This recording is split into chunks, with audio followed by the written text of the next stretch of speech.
The rope around Helena Pritchard's wrists cut into her skin as she stood on the auction block in the center of La Veta, Colorado. Her father's gambling debts displayed on a placard beside her like livestock for sale. The September sun of 1882 beat down mercilessly on the dusty Main Street, and she refused to cry even as the auctioneer's voice boomed across the gathered crowd, announcing that a healthy young woman of 21 years could work off $1,500 in bond service to whatever man placed the winning bid. Her father sat slumped against the saloon wall across the street, too drunk or too ashamed to watch what his addiction to cards had cost them both. And Helena felt her heart turn to stone as she realized this was truly happening, that no miracle would save her from being sold like chattel to cover debts she had not incurred. The men gathered below her looked up with calculating eyes, measuring her worth in labor hours and kitchen duties, and she forced herself to stand straight despite the humiliation burning through her veins. She had spent the last 3 days in a storage room behind the general store after the loan shark, Marcus Webb, had come to collect, dragging her from the small cabin where she had nursed her dying mother just 6 months earlier. Webb stood at the edge of the platform now, arms crossed over his considerable belly, a satisfied expression on his face as he watched his investment about to pay dividends. The bidding started at $500, and Helena closed her eyes, trying to transport herself somewhere far away from this nightmare. "500, called out old man Hendricks, who owned the cattle ranch west of town and had buried 3 wives already. "600, shouted another voice, belonging to the blacksmith whose hands were permanently stained with soot and whose breath always smelled of whiskey. Helena kept her eyes fixed on the mountains in the distance, those beautiful Spanish peaks that had always promised freedom and adventure when she was a girl. Now they seemed to mock her, standing tall and immovable while she was reduced to this degrading spectacle. The bidding climbed slowly, men arguing over her value like she was a horse or a plow, and she wondered if this was how her life would end, worked to death in some stranger's home with no hope of escape. $1,000, came a new voice, deeper and quieter than the others, but carrying clearly across the crowd. Helena's eyes snapped open and found the speaker, a tall man standing at the back of the gathering with dust covering his dark coat and worn leather chaps. He was younger than most of the bidders, perhaps 27 or 28, with black hair that needed cutting and a face weathered by sun and wind. His eyes were the color of storm clouds, fixed steadily on the auctioneer rather than on her, and something in his bearing made the other men step aside as he moved forward through the crowd.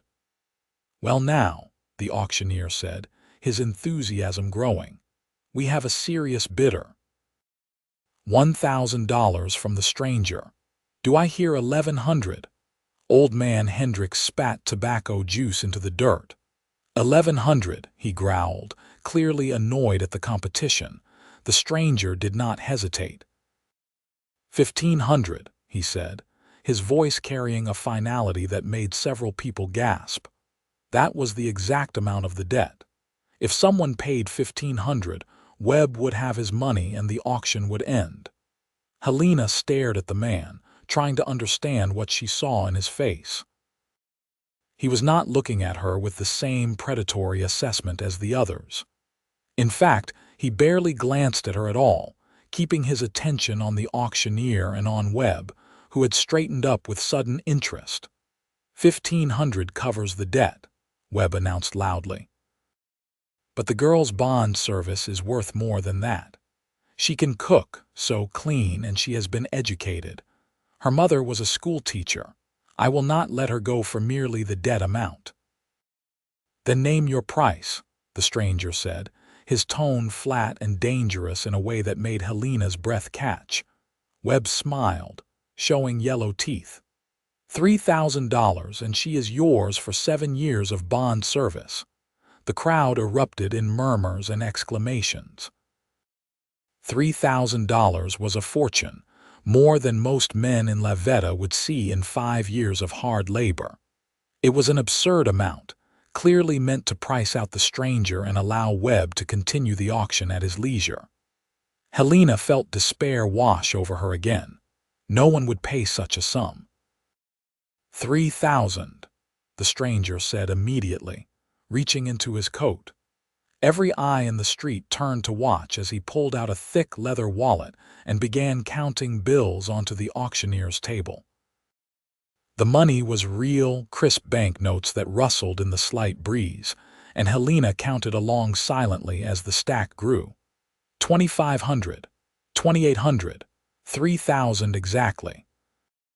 The stranger placed the last bill on top of the pile and stepped back, his hand moving to rest on the gun at his hip in a casual gesture that was somehow more threatening than if he had drawn the weapon.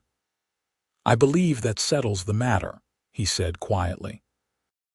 The auctioneer looked at Webb, who was staring at the money with undisguised greed. $3,000 was twice what the debt demanded, an unexpected windfall that would more than compensate him for his patience with Helena's gambling father.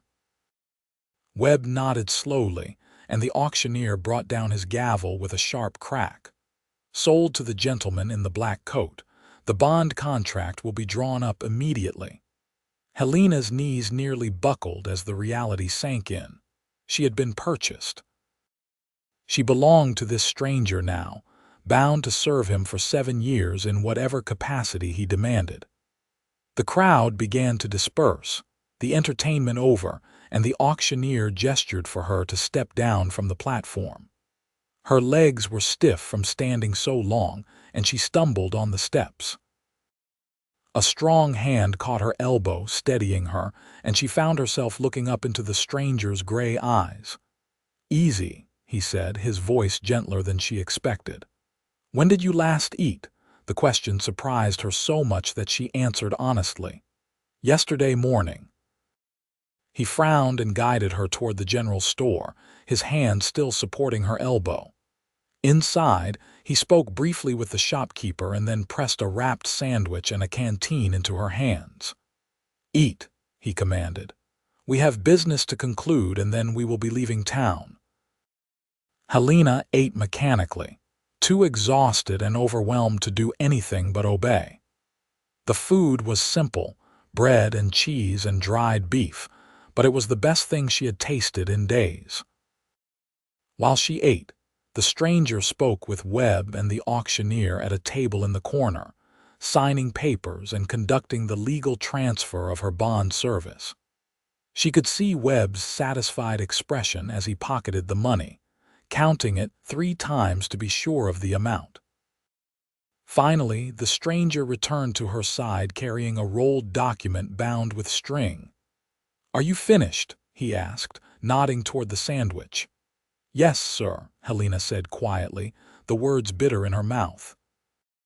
He studied her face for a long moment, then walked to the store's wood stove and opened the iron door. Before she could process what he was doing, he thrust the rolled contract into the flames. The paper caught immediately, curling and blackening as fire consumed the document that bound her to 7 years of servitude. "No," Webb shouted, lunging forward. "That is a legal contract. You cannot destroy it." The stranger closed the stove door and turned to face Webb, his hand again resting on his gun. "I can do whatever I want with property I purchased. The debt is paid. The girl is free. If you have a problem with that, we can settle it another way." The threat hung in the air like smoke. Webb was many things, but he was not a fool. He looked at the stranger's gun, at the steady competence in the man's stance, and made his decision. "The money is mine fair and square," he muttered. "What you do with your contract is your business." "I am glad we understand each other," the stranger said coldly. He turned back to Helena, and his expression softened fractionally. "You are no longer bound to anyone. You are free to go wherever you wish."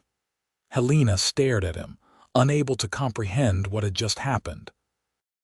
"You paid $3,000 just to free me." "I paid $3,000 because that was the price demanded," he corrected. "And I burned the contract because no human being should be owned by another. Now, do you have anywhere safe to go?" She thought of her father, drunk and useless, who had sold her to pay his gambling debts. She thought of the empty cabin with her mother's belongings still gathering dust, the garden gone to weeds, the life she had known utterly destroyed. "No," she whispered. "I have nowhere." The stranger nodded as if he had expected that answer. "My name is Frank Orson. I have a ranch about 15 miles north of here, up near the base of the peaks. I need someone who can manage a household, cook for my ranch hands, and keep accounts. I will pay you a fair wage of $30 a month plus room and board, and you may leave whenever you choose. Does that interest you?" Helena's mind reeled. An hour ago she had been bond property, sold to the highest bidder with no rights and no hope. Now this man was offering her paid work and freedom. "Why?" she asked, her voice breaking. "Why would you do this for a stranger?" Frank's gray eyes met hers, and she saw old pain there, carefully controlled. "Because I know what it is like to be powerless," he said simply. "And because I can afford to help, so I should. Now, do you want the job or not? I have a long ride ahead of me, and I would like to start before dark." "Yes," Helena said, the word escaping before she could fully consider the implications. "Yes, I want the job." "Good. Do you have belongings to collect?" She shook her head. Everything she owned had been taken by Webb as partial payment on the debt. The dress she wore was all that remained of her former life. Frank nodded and purchased supplies at the store, including a split riding skirt and a warm jacket for her, paying in coin this time from a seemingly inexhaustible supply of money. Helena changed in the back room, grateful to be wearing something more practical, and when she emerged, Frank was waiting with 2 horses saddled and ready. "Have you ridden before?" he asked. "Yes, though not recently. The mare is gentle. Her name is Buttercup, which I did not choose, so do not judge me for it." Despite everything, Helena felt her lips twitch in something that might have been a smile.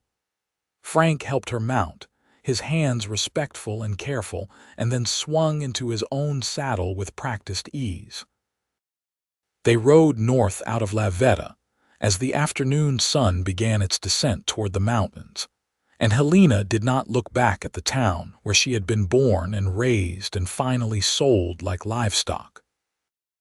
The ride took 3 hours, following a trail that wound up into the foothills through stands of pine and aspen. Frank rode slightly ahead, pointing out landmarks and potential hazards without asking intrusive questions about her circumstances. Helena was grateful for the silence. Her mind was still processing the dramatic reversal of her fortunes, and she needed time to understand this man, who had spent a small fortune to free a woman he did not know. The Orson ranch appeared as they crested a ridge, nestled in a valley with a creek running through it and mountains rising protectively behind. The main house was built of solid logs with a wide porch and glass windows that caught the evening light. There was a large barn, several outbuildings and corrals that held at least 30 horses. Helena could see cattle grazing in distant pastures and smoke rising from a bunkhouse where the ranch hands would sleep. "It is bigger than I expected," she said softly. "My father built it," Frank replied. "He had ambitions of creating an empire. I have more modest goals. I just want to raise good horses and live quietly." As they approached the main house, a door opened and a man emerged, older and weathered with gray hair and a pronounced limp. "Frank," he called out, "you have been gone 4 days." "I was starting to worry." "Just business in La Veta, Tom," Frank said, dismounting. "This is Helena Pritchard. She will be managing the household and cooking for the crew. Helena, this is Tom Brennan, my foreman. He has been with this ranch since my father's time. Tom's eyes were shrewd as they assessed Helena, taking in her exhausted state and hastily acquired clothing. "Welcome, Miss Pritchard," he said carefully. "I hope you will be comfortable here." "Thank you," Helena managed, suddenly aware of how strange she must look arriving unannounced at sunset with a man she had just met. Frank helped her down from Buttercup and handed both sets of reins to Tom. "Would you see to the horses? I will show Helena to her quarters." "Of course," Tom said, leading the animals toward the barn but glancing back over his shoulder with obvious curiosity. The house was well built and comfortable inside, with handmade furniture and Navajo rugs on the wood floors. Frank led Helena through a main room with a large fireplace, past a kitchen that was larger and better equipped than any she had seen, and down a short hallway. He opened a door to reveal a bedroom with a real bed, a dresser, a washstand with a porcelain basin, and a window that looked out toward the mountains. "This is your room," Frank said. "It locks from the inside. No one will disturb you here. The privy is out back, though I am having indoor plumbing installed next month. The kitchen has a pump, so you do not need to haul water from the creek. Meals are at 6 in the morning and 6 in the evening for the ranch hands. I usually eat separately, but you can prepare something simple and leave it warming. I am not particular." Helena stood in the center of the room, feeling overwhelmed again. "This is too much," she whispered. "You have already done too much." Frank shook his head. "This is a job, Helena. I need help running this household and you need work. It is a fair arrangement, nothing more." He paused at the door. "I know today was difficult. Rest tonight and we will discuss your duties more thoroughly tomorrow. If you need anything, my room is at the end of the hall." He left before she could respond, his footsteps echoing down the hallway. Helena sat on the edge of the bed, and only then did she allow herself to cry, great shaking sobs that released the terror and humiliation and confusion of the past 3 days. She cried for her mother who had died too young, for her father who had betrayed her, for the life she had lost. And she cried with relief that somehow, impossibly, she had been saved by a stranger with gray eyes and a fortune in his wallet. Eventually, the tears subsided and Helena washed her face in the basin. There was a nightgown folded on the dresser, new and soft, and she changed into it, wondering when Frank had purchased it. The bed was the most comfortable thing she had felt in months, with real mattress stuffing and clean sheets that smelled of lavender. She fell asleep almost immediately, exhausted beyond measure, and did not wake until sunlight streamed through the window. For a moment, Helena could not remember where she was. Then memory returned in a rush and she sat up quickly, disoriented. The clock on the dresser read 5:30 in the morning. She had missed the evening meal yesterday and slept for nearly 12 hours straight. Panic seized her as she realized the ranch hands would expect breakfast at 6, and she had no idea what supplies were available or how many men she was expected to feed. She dressed quickly in the riding skirt and blouse Frank had purchased, braided her honey-colored hair, and hurried to the kitchen.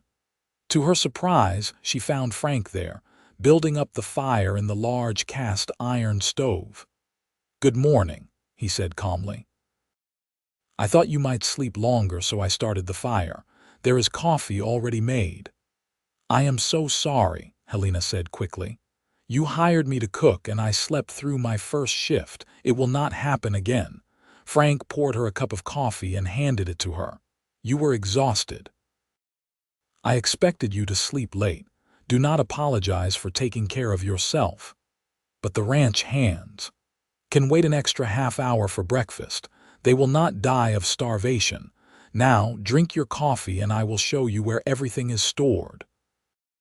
Over the next hour, Frank gave Helena a complete tour of the kitchen and pantry. The supplies were extensive and well organized. Sacks of flour and cornmeal, jars of preserved vegetables and fruit, a smokehouse full of cured meat, fresh eggs from the chicken coop, and milk kept cold in the creek house. There was even a small herb garden behind the main house, lovingly maintained despite the lack of a full-time cook. "Who has been doing the cooking?" Helena asked as she mixed batter for biscuits. "Tom and I have been trading off with mixed results. The men have been very patient, but I believe they will be grateful for someone who actually knows what they are doing." "Did you have a housekeeper before?" Frank's expression tightened slightly. "Yes, Mrs. Chen lived here for 5 years, but she returned to San Francisco to care for her grandchildren last spring. I have been trying to hire a replacement, but qualified people are scarce out here." Helena nodded, focusing on her work.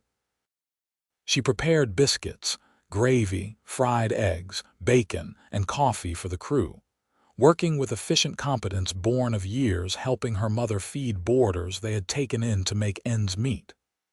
Frank set the long table in the dining room, and at precisely 6 o'clock, the ranch hands filed in. There were 8 of them, ranging in age from a fresh-faced boy of about 17 to a grizzled old cowboy with a face like tanned leather. They introduced themselves as they took their seats.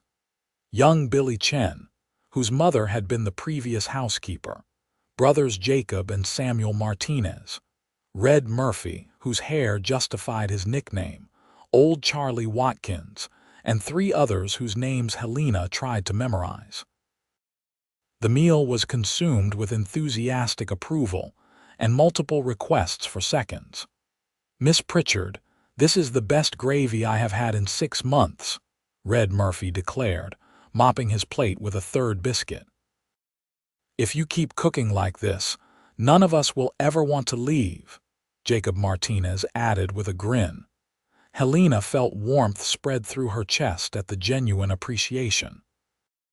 After days of being treated as property, as less than human, the simple kindness of these hard-working men was almost overwhelming. She cleared plates and accepted compliments, and when the hands departed for their daily work, Frank remained behind to help with cleanup. "You do not need to do that," Helena protested as he rolled up his sleeves. "I can manage." "I know you can," Frank said, pumping water into the large sink. "But 2 people finish faster than 1, and I want to talk to you about your wages." Helena's hand stilled in the dishwater. "You said $30 a month." "I said that before I knew you could cook this well. I am raising it to 40 with a bonus at the end of each season if you choose to stay." "That is too generous." Frank looked at her directly, and she saw something fierce in his gray eyes. "Helena, you were sold yesterday for a debt you did not owe. You were humiliated and terrified, treated as property by men who should have been protecting you. I cannot undo what happened, but I can make sure you are paid fairly for your work and treated with respect. Please do not argue with me about this." The intensity in his voice silenced her protests. She nodded slowly, studying his face. "Why did you come to La Veta?" she asked quietly. "It is not close to your ranch. What business did you really have there?" Frank was silent for a long moment, his hand stilling in the wash water.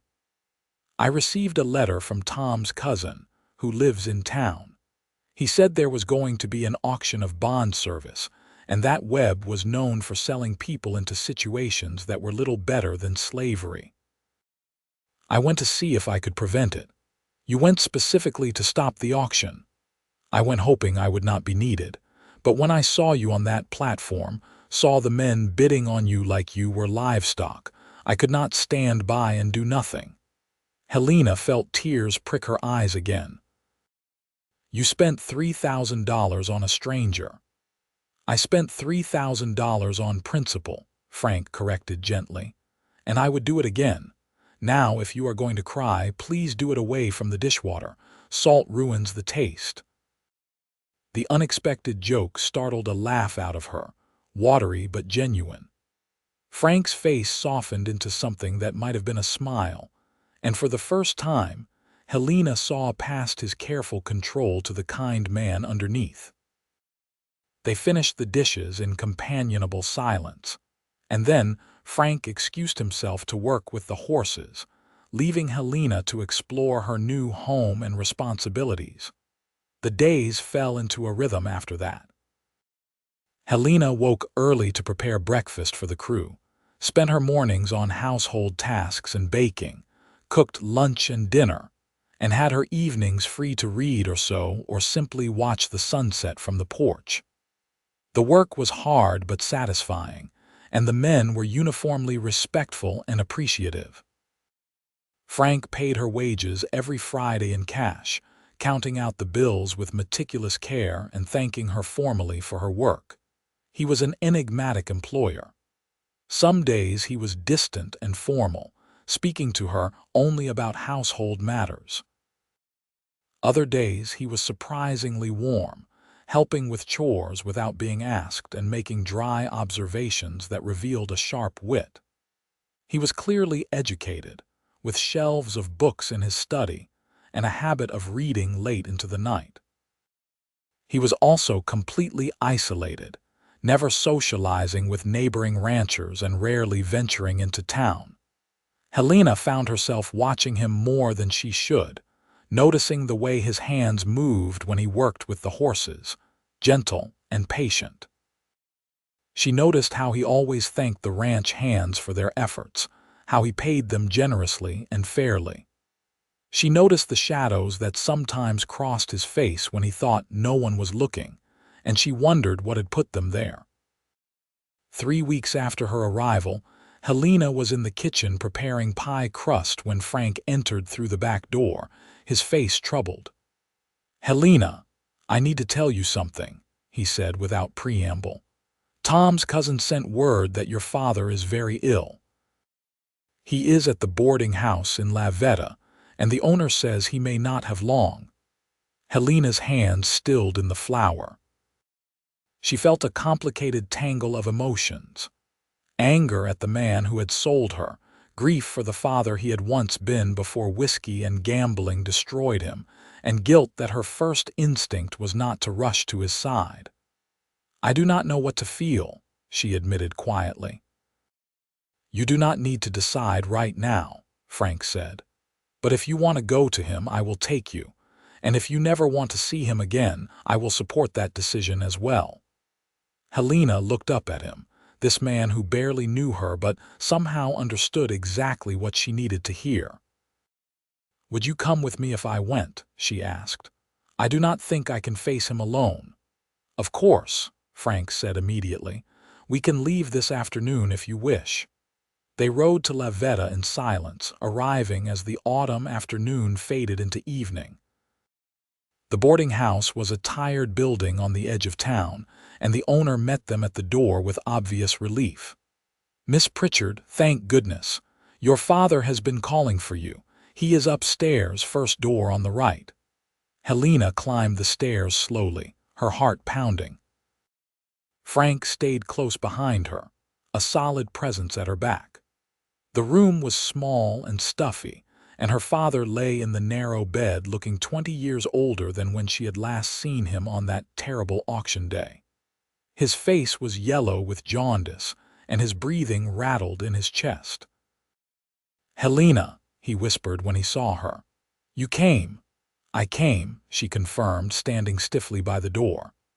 "I am so sorry, baby girl. I am so sorry for what I did to you. I was drunk and scared, and Webb said it was the only way to clear the debt. I never should have listened. I never should have gambled your mother's savings. I never should have." He dissolved into coughing, and Helena found herself moving forward instinctively to support his shoulders until the fit passed. "You should have been my father," she said, her voice shaking. "You should have protected me. You sold me, Papa. You stood there and let them put a rope around my wrists and sell me like an animal." "I know," he sobbed. I know, and I will burn in hell for it, but I need you to know that I loved you, Helena. I loved you and your mama more than anything in this world. The gambling, the drinking, it was a sickness in me. I could not stop. I tried, God knows I tried, but I was weak. Helena felt tears streaming down her face. I know you loved us. I know you tried, but that does not undo what you did. I am not asking for forgiveness, her father said, his voice fading. I just needed to see you one more time to tell you how sorry I am. You deserved better than me. You always did. Frank stepped forward quietly. Sir, I am Frank Orson. I purchased your daughter's bond contract at the auction and then freed her. She is working at my ranch now as a paid employee with a good wage and safe conditions. I thought you would want to know that she is well cared for. Her father's eyes found Frank, and something like relief crossed his failing face. You freed her. I did. Thank you, her father whispered. Thank you for doing what I could not. Please keep her safe. Do not let anyone hurt her. I give you my word, Frank said solemnly. Helena stayed with her father through the night, holding his hand and talking to him about her mother, about the good times before the sickness took hold.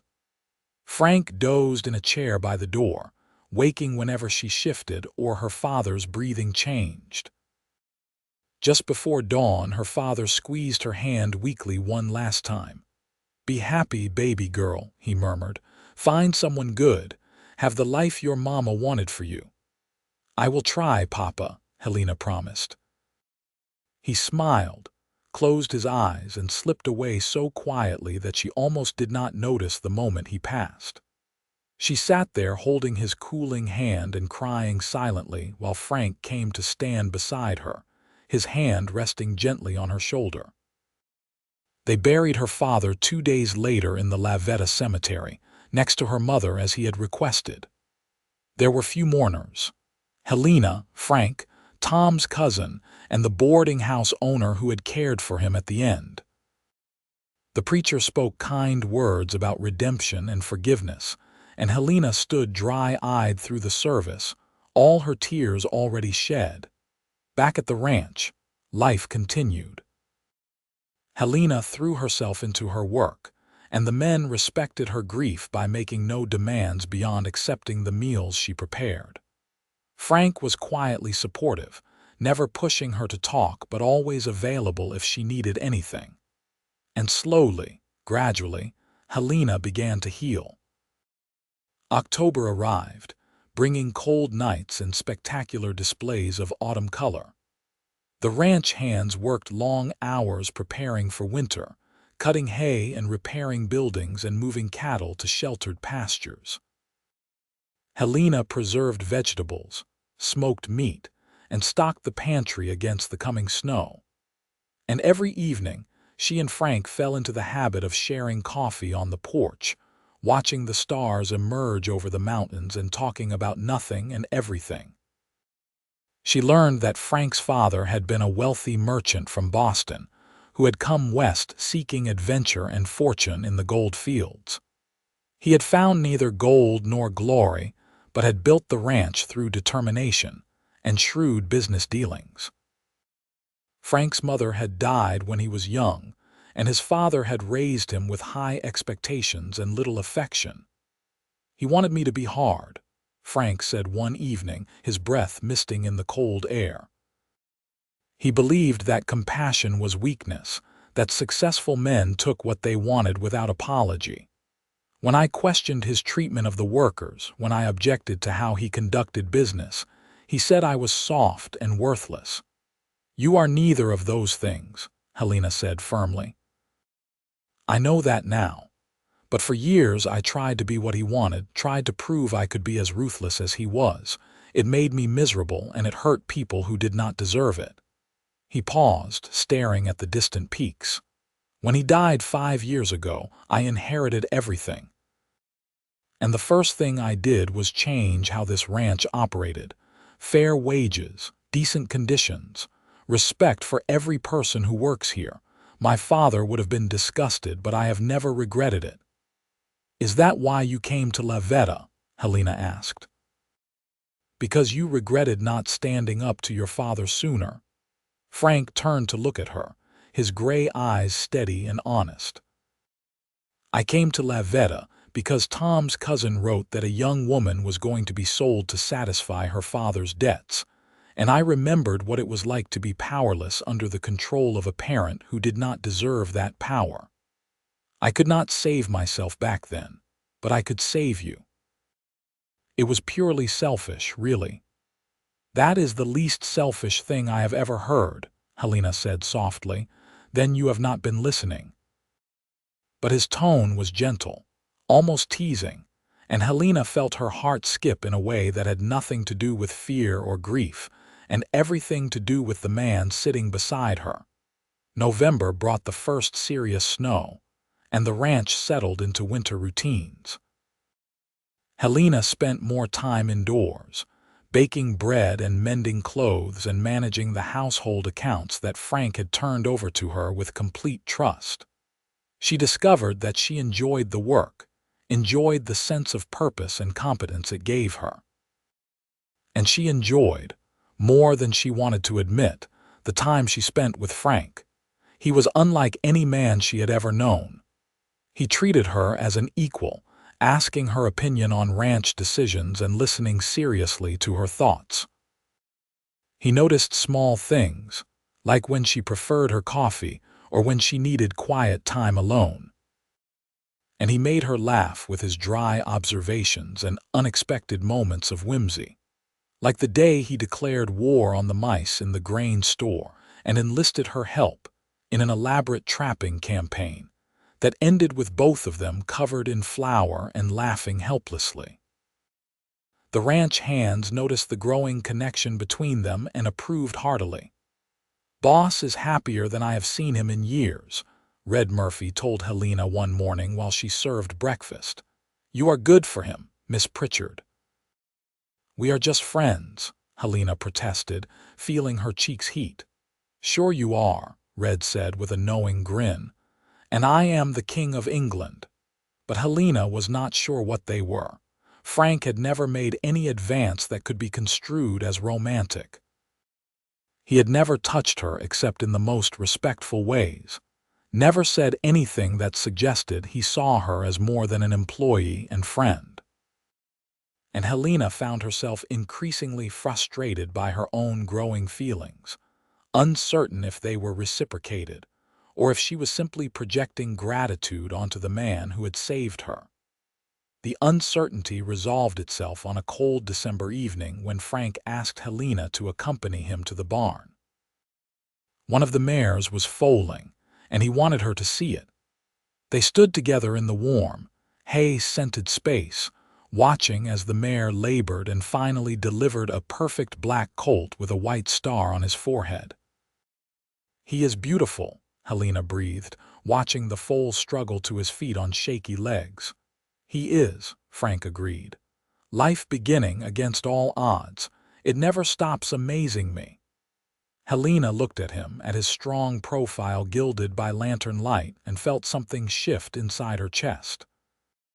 "Frank, why did you really burn my contract?" she asked quietly. "You could have kept me bound to you for 7 years, could have demanded my labor for free. Instead, you freed me and then paid me generous wages. Why?" Frank did not answer immediately. He watched the foal nurse for the first time, his expression thoughtful. "Because I did not want gratitude," he finally said. "And I did not want obligation. I wanted you to stay only if you chose to, freely and without coercion. And if I chose to leave, then I would wish you well and help you get wherever you wanted to go."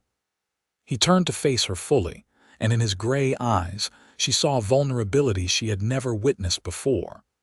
"Helena, I have cared about you from the moment I saw you on that auction platform refusing to cry. You were so brave, so dignified in the face of terrible injustice. And getting to know you these past months has only deepened my admiration. You are strong and capable and kind. You make this house feel like a home instead of just a building. You make me want to be better than I am." Helena's heart was pounding so hard she was sure he could hear it. "Frank, I thought you saw me only as an employee. Is that what you want to be?" "No," she said, the word escaping before caution could stop it. "No, I want more than that. I want to be with you if you will have me. Not because I owe you, not because I am grateful, but because I have fallen in love with you. With your kindness and your integrity and your terrible jokes. With the way you treat everyone with respect. With who you are when you let your guard down." Frank closed the distance between them in 2 strides, his hands coming up to cup her face with infinite gentleness. "I am going to kiss you now, if that is all right," he said, his voice rough with emotion. "That is very all right," Helena whispered. His lips met hers softly at first, tentative and questioning. But when she responded, pressing closer and threading her fingers through his hair, the kiss deepened into something fierce and claiming. Helena felt like she was burning and freezing simultaneously, every nerve alive with sensation. When they finally pulled apart, both breathing hard, Frank rested his forehead against hers. "I love you," he said simply. "I have loved you for weeks, maybe months. I was afraid to say it because I did not want you to feel pressured or uncomfortable. You have been through so much, and I did not want to take advantage." "You could never take advantage of me," Helena said firmly. "You have given me nothing but respect and freedom, and I love you for it. I love you for everything you are." They stood there in the warm barn, holding each other while the mare tended her newborn foal, and Helena felt peace settle over her like a blessing. The terrible events in La Veta seemed like they had happened to someone else, in another lifetime. This was her life now. This ranch, this man, this unexpected happiness that had grown from the ashes of her worst day. December passed in a haze of joy. Frank courted Helena properly, taking her on rides through the snowy landscape and carving her a jewelry box from pine wood. He asked permission before every kiss, treated her like she was precious and rare, and made it clear through every action that he saw her as his equal partner. The ranch hands celebrated the developing romance with enthusiasm, placing bets on when Frank would propose and offering unsolicited advice on proper courting technique. "You should sing to her under her window," Billy Chen suggested earnestly over breakfast one morning. "Unless you cannot sing," old Charlie added. "Boss, can you sing?" "Absolutely not," Frank said firmly, causing everyone to laugh. "Just ask her to marry you," Red Murphy said. "She is not going to say no. Anyone with eyes can see she is crazy about you." Helena blushed furiously, but did not deny it. She was crazy about Frank.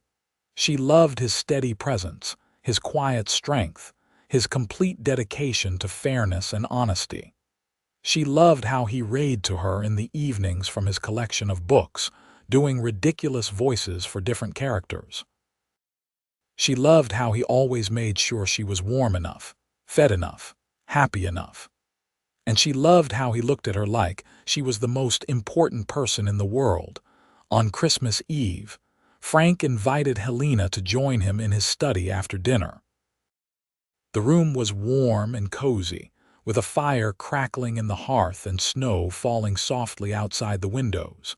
He poured them each a small glass of brandy and sat beside her on the leather sofa, his expression serious. "Helena, these past 4 months have been the happiest of my life," he began. "You have transformed this ranch, not just through your work but through your presence. The men are happier, the house feels alive, and I am a better man because of you." "Frank," Helena started, but he gently put a finger to her lips. "Please let me finish. I know this is fast. I know we have only known each other a short time, and you have been through trauma that most people could not survive. But I also know that life is uncertain and precious, and when you find something real, you should hold on to it.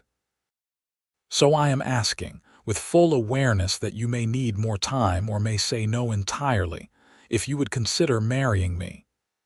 He pulled a small box from his pocket and opened it to reveal a simple gold band with a small diamond, elegant and understated. "This was my mother's ring," he said quietly. "My father gave it to her when they married. It is the only thing of hers I have left, and I would be honored if you would wear it." Helena looked at the ring, then at Frank's face, and felt tears spill over. "Yes," she said, her voice breaking. "Yes, I will marry you. I do not need more time. I know what I want, and I want you. I want this life we are building together. I want all of it." Frank's face transformed with joy, and he slipped the ring onto her finger with shaking hands. It fit perfectly, the gold warm against her skin. And then he was kissing her, and she was kissing him back, and the world narrowed to just the two of them and the fire and the softly falling snow outside. They told the ranch hands the next morning at Christmas breakfast, and the celebration that followed was enthusiastic and loud. Red Murphy collected his winnings with a triumphant whoop, having correctly bet that Frank would propose before the new year. Billy Chen played fiddle while the others danced jigs in the dining room. Even old Charlie cracked a smile and admitted that he approved of the match. "You did good, boss," Tom Brennan said later, shaking Frank's hand. "She is a fine woman and she makes you happy. That is all anyone could ask for." Helena and Frank married on Valentine's Day of 1883 in the small church in Lavetta with the ranch hands as witnesses. Helena wore a simple blue dress that Frank had purchased for her, and she carried wildflowers that Billy had somehow found blooming in a sheltered spot near the creek. The ceremony was short and sweet, and when the preacher pronounced them husband and wife, Frank kissed her with such tenderness that Helena felt her heart might burst with happiness. They honeymooned at the ranch, which needed them both too much to spare them for travel. But it did not matter. Helena had never been happier than she was waking up each morning beside Frank, working beside him each day, and falling asleep in his arms each night. He was an attentive and considerate husband in every way, always making sure she was satisfied and comfortable, always treating her preferences as important as his own. Spring arrived, bringing new life to the ranch. Calves were born, foals appeared in the pastures, and the garden Helena had planted began to sprout. She discovered in April that she was pregnant, and Frank's reaction was everything she could have hoped for. He picked her up and spun her around, laughing with pure joy, and then immediately set her down carefully and asked if she was feeling all right. "I am feeling wonderful," Helena assured him, touching his face gently. "We are having a baby, Frank, a baby that will grow up safe and loved and free." "Like you should have been," Frank said, his voice thick with emotion. "Like everyone should be." The pregnancy progressed smoothly through the spring and summer. Helena continued her work with some modifications as she grew larger, and the ranch hands treated her like fragile glass, despite her protests that she was perfectly healthy. Frank was simultaneously excited and terrified, reading every book he could find on childbirth and infant care, asking Tom to fetch the doctor from town a full 2 months before Helena's due date. "I want to be prepared," he explained when Helena teased him about his over-preparation. "You are the most prepared expectant father in the history of Colorado," she said, kissing him. "Our child is very lucky to have you." Their son was born on a crisp October morning in 1883, delivered by the doctor with Frank holding Helena's hand and refusing to leave the room despite the doctor's suggestion that he wait elsewhere. The baby came into the world with a healthy cry, all 10 fingers and 10 toes accounted for, with Frank's dark hair and Helena's brown eyes. "What should we name him?" Frank asked, cradling the tiny bundle with awkward care. Helena thought of her father, of the man he had been before weakness and addiction destroyed him. She thought of Frank's father, brilliant and cruel, and she thought about the future, about new beginnings and second chances. "Henry," she said. "Henry Orson. A fresh start for a new generation." "Henry," Frank repeated, testing the name. "I like it. Hello, Henry. Welcome to the world. I promise to do better by you than my father did by me." Watching Frank with their son, Helena felt a deep certainty that he would keep that promise. He was gentle and patient with Henry, changing diapers without complaint and walking the floor at night when the baby fussed. He sang terrible lullabies that made Helena laugh even as they somehow soothed Henry to sleep. And he looked at his son with such fierce love that Helena sometimes had to look away from the intensity of it. The months passed in a blur of sleepless nights and small milestones. Henry smiled, then laughed, then learned to sit up on his own. The ranch hands took turns entertaining him, with Billy Chen making him rattles and old Charlie carving him a wooden horse. The house rang with baby sounds and laughter, and Helena marveled at how completely her life had transformed. 2 years later, their daughter was born, a tiny girl with Helena's honey-colored hair and Frank's gray eyes. They named her Rose after Frank's mother, and she was as different from Henry as night from day. Where Henry had been placid and easy, Rose was fierce and demanding from her first breath, making her preferences known with volume and persistence. "She gets that from you," Frank teased Helena one night as Rose wailed indignantly about some unknown infant grievance. "She absolutely does not," Helena protested, but she was smiling. "I am very calm and reasonable. You once threatened to dump an entire pot of stew over Red Murphy's head because he suggested women could not understand ranch accounts. He deserved it, and I was calm while I threatened him." Frank laughed and took Rose from her arms, bouncing the baby gently until her cries subsided into hiccups. "You are both perfect," he declared. "Fierce and strong and absolutely perfect." The years flowed past like water. Henry grew into a serious, thoughtful boy who loved books and horses equally. Rose became a wild child who climbed trees and raced her pony fearlessly, and declared her intention to become a rancher like her father. Frank expanded the ranch gradually, buying adjacent land and building up the best horse breeding program in southern Colorado. Helena managed the growing household staff and accounts, raised her children, and found time to establish a small lending library in Lavetta for families who could not afford books. On their 10th wedding anniversary, Frank took Helena back to Lavetta and showed her the auction block where they had met. It had been torn down years earlier, replaced by a community garden that Helena had helped fund. "I still remember the first moment I saw you," Frank said, standing in the garden with flowers blooming around them. "You were terrified but refusing to show it. You stood so straight, so proud, and I thought that you were the bravest person I had ever seen. And I knew in that moment that I could not let you be sold. I remember seeing you," Helena said softly, "this stranger with gray eyes bidding an impossible amount. I did not understand why you were doing it.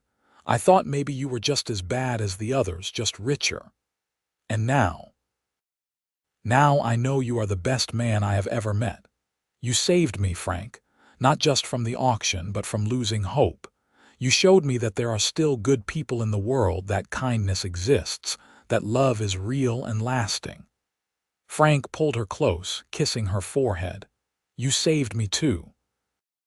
I was so lonely before you came. I was just going through the motions of life, running the ranch because I did not know what else to do. You gave me purpose and joy and a family. You gave me everything."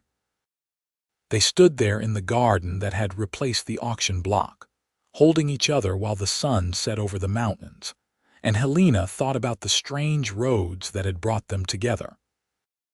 She thought about her father's debts and Marcus Webb's cruelty and her own terrible fear on that September day. And she thought about how Frank had appeared like a miracle, spending a fortune to free a stranger and then burning the contract that would have bound her. You ever regret it? She asked quietly. Spending $3,000 on me. Every day, Frank said solemnly. Helena pulled back, startled and hurt, but then she saw the teasing glint in his gray eyes. I regret that I did not bring more money, he continued. I could have paid $6,000 and gotten you away from Webb even faster. That is my only regret. Helena swatted his shoulder, laughing despite herself. You are impossible. I am yours, Frank corrected, catching her hand and bringing it to his lips. Completely and forever yours. They returned to the ranch as twilight fell, racing their horses like teenagers, despite being well into their 30s with 2 children waiting at home. Life continued its steady rhythm. Seasons changing, cattle and horses being born and sold, children growing and learning and challenging their parents with questions and ambitions. The ranch prospered under Frank's careful management and Helena's keen financial oversight, becoming known throughout Colorado for fair dealing and quality livestock. Henry turned 18 in 1901 and announced his intention to attend college back east, wanting to study veterinary medicine so he could return and improve the ranch's breeding programs. Frank and Helena supported his decision, though Helena cried when they put him on the train for Boston. Rose, 16 and restless, declared that she had no interest in college and fully intended to take over the ranch's horse training program, which she was already managing with impressive skill. Let her, Frank told Helena when she worried that Rose should have more education. She knows what she wants, and she is brilliant with the animals. We should not force her into a mold that does not fit. Helena knew he was right, knew he was speaking from his own experience of being forced into his father's expectations.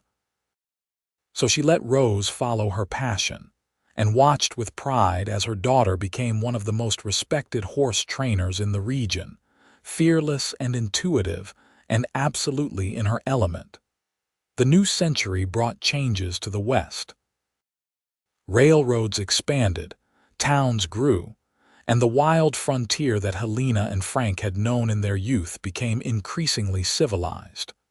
But the ranch remained a constant, a place of beauty and hard work and family love. Tom Brennan retired and moved to town to live with his daughter, though he visited often to offer unsolicited advice and reminisce about the old days. Red Murphy married a widow from La Veta and started his own small ranch with Frank's help and blessing. The Chen family stayed close, with Billy becoming foreman and raising his own children on the ranch. On a warm June evening in 1907, Helena sat on the porch watching the sunset paint the Spanish peaks in shades of gold and crimson. She was 53 years old, her honey-colored hair now streaked with silver, her hands showing the work of decades. But she felt happy, deeply and genuinely happy in a way she had never imagined possible during those dark days 25 years earlier. Frank emerged from the house carrying 2 cups of coffee, a nightly ritual they had maintained for a quarter century. He settled into the chair beside her with a contented sigh, his own hair now more gray than black, his face lined but still strong and handsome to her eyes. Henry sent a letter, Frank said, passing her the envelope. He is coming home next month with his degree and apparently a fiancée. Her name is Sarah and she is also a veterinarian. He met her at school. Helena read the letter with delight, thrilled at the happiness evident in her son's words. A veterinarian, she said, smiling. He chose well. She will understand his passion for the work. Like you understand mine, Frank said, reaching over to take her hand. Helena laced her fingers through his, feeling the familiar roughness of his palm, the warmth of his skin. I never thanked you properly, she said quietly. For what? For saving me, for loving me, for building this life with me. Frank squeezed her hand gently. Helena, you have thanked me every day for 25 years just by being you, by choosing to stay even when you were free to go.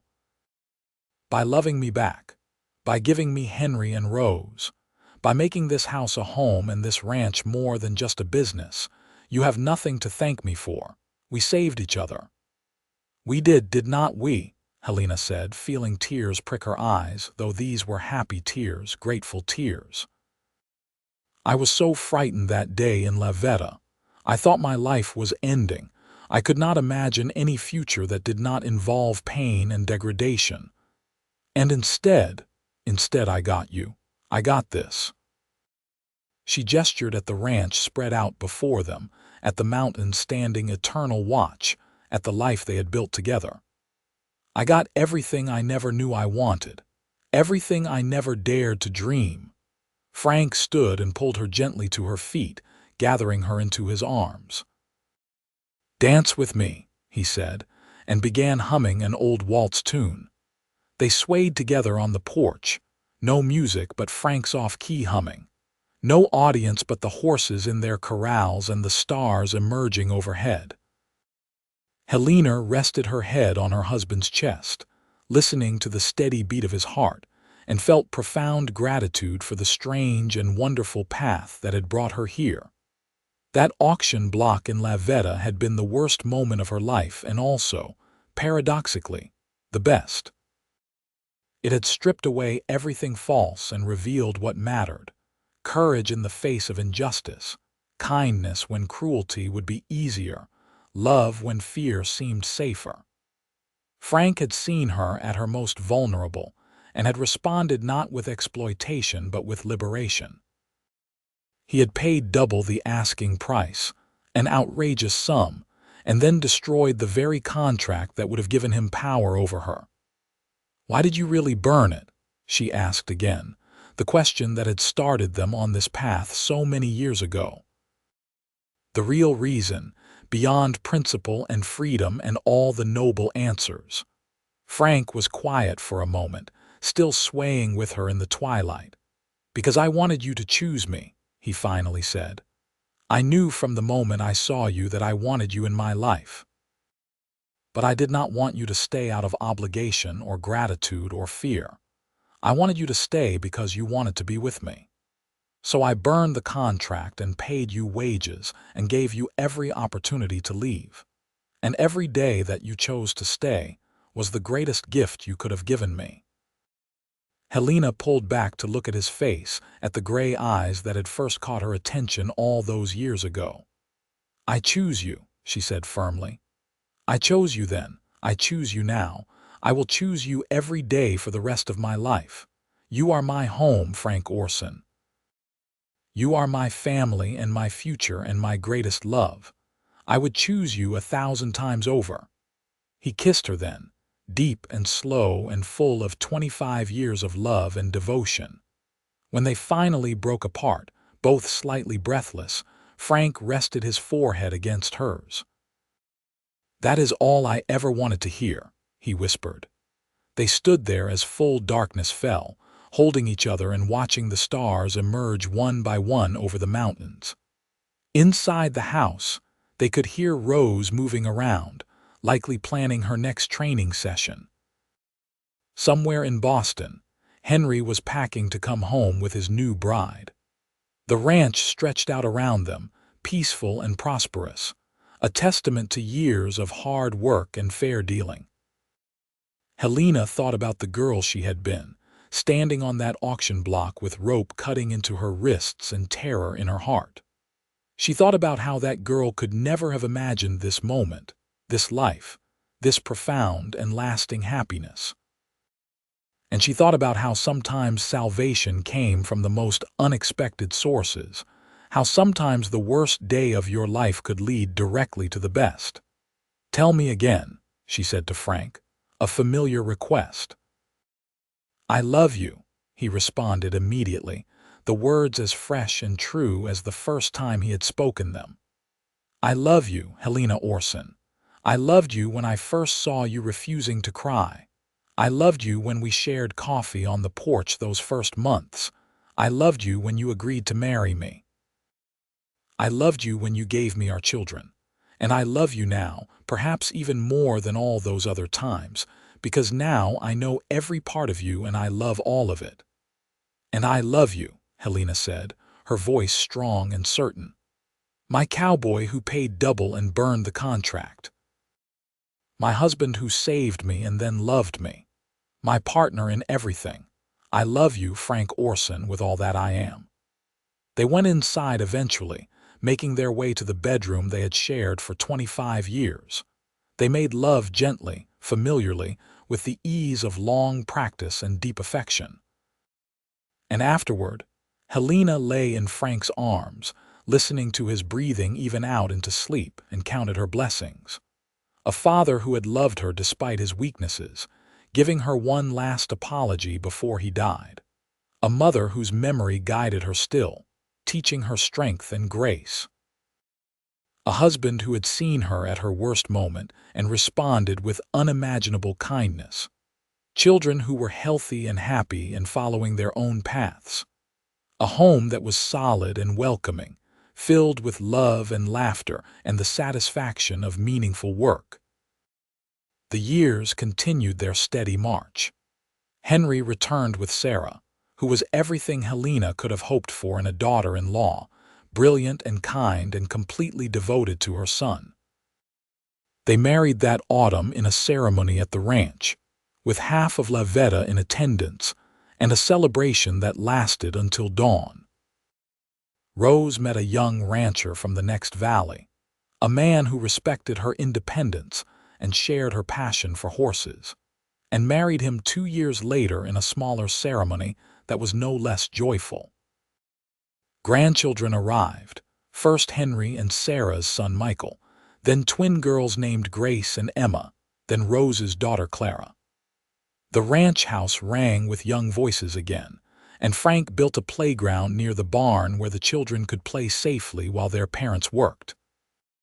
Helena taught them to read and to bake and to appreciate the beauty of the mountains.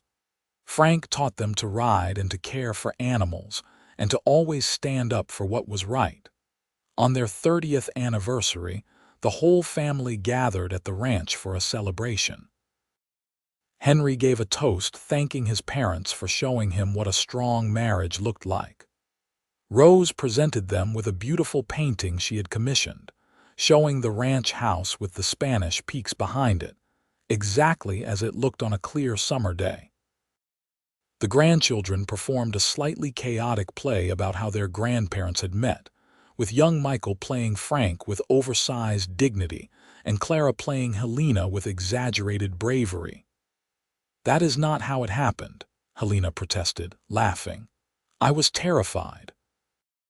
"But you did not show it," Frank said, pulling her close. "That is what they understand, that you were brave even when you were frightened."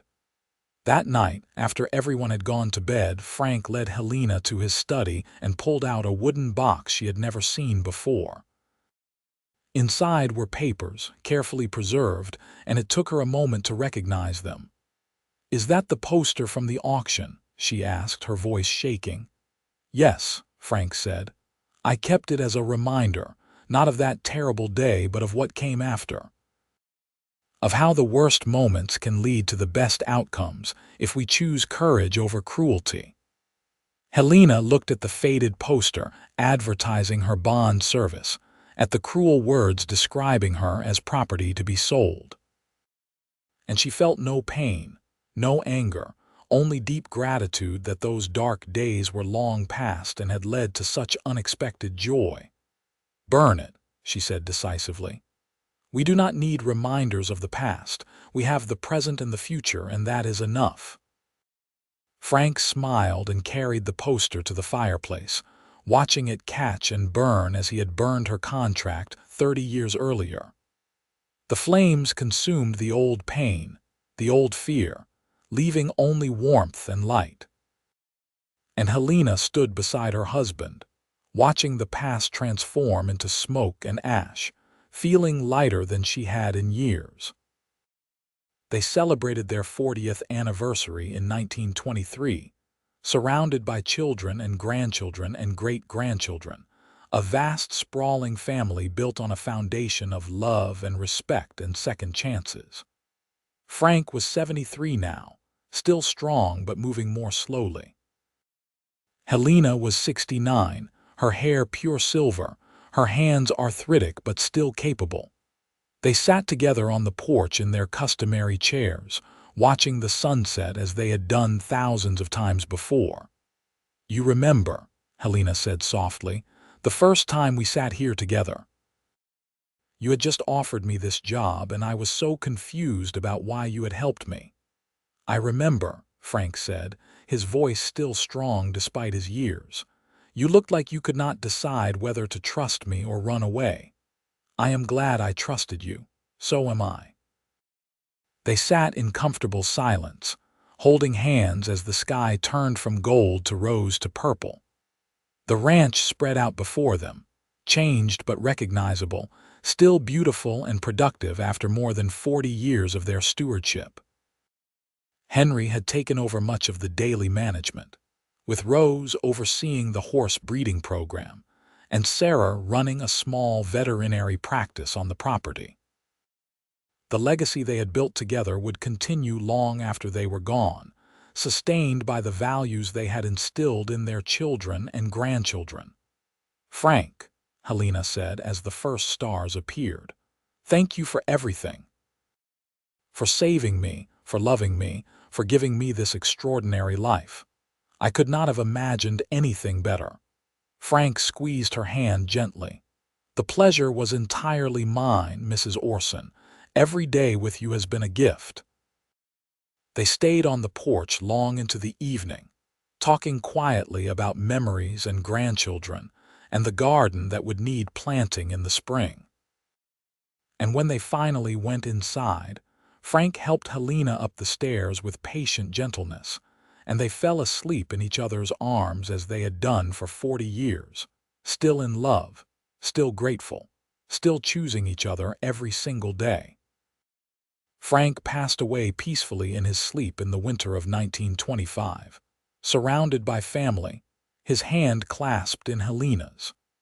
His last words were to tell her that he loved her, that she had made him happier than he deserved, that he would wait for her on the other side. Helena held him as he slipped away, her heart breaking and whole at the same time, grateful beyond measure for every year they had shared. She lived another 7 years, spending her time with her children and grandchildren, managing the household accounts, and writing down the story of how she and Frank had met for future generations. She wanted them to know that love could come from the darkest moments, that one person's courage could change the world, that choosing kindness over cruelty mattered more than anything else. On a spring morning in 1932, Helena sat on the porch for the last time, watching the Spanish peaks emerge from morning mist. Her daughter Rose sat beside her, holding her hand, and Henry stood at the porch railing, looking out at the ranch that had been built by love and sustained by family. "Tell me again," Helena said to her children, her voice weak but determined. "Tell me about the day your father saved me." So they told her, repeating the story she had told them 100 times, about the cowboy who paid double and burned the contract, about the stranger who saw injustice and could not stand idle, about the man who loved so completely that he set free the woman he wanted most. And Helena listened with her eyes closed, remembering every detail, feeling Frank's presence as strongly as if he sat beside her. "He was a good man," she whispered. "The best," Rose agreed, tears streaming down her face. "And you loved him." "With everything I had," Helena confirmed. "With everything I was. He gave me back my life and I gave him my heart. It was the best trade I ever made." She took one last breath, looking out at the mountains that had witnessed her entire adult life, and then she slipped away peacefully, going to find the man who had saved her all those years ago in La Veta, the man who had paid an impossible price for her freedom and then loved her for more than 40 years.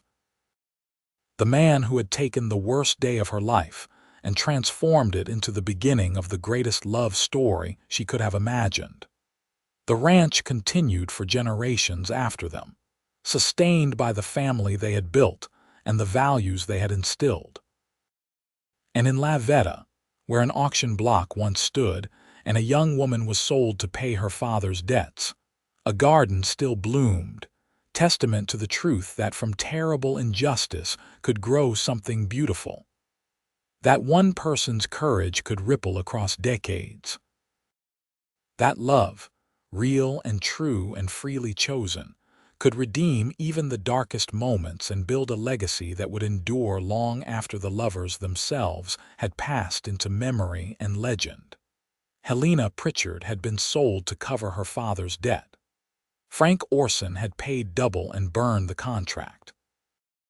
And from that moment of liberation came a love that lasted a lifetime, a family that spanned generations, and a story that would be told and retold as long as anyone remembered that sometimes the worst day of your life is just the beginning of your greatest adventure.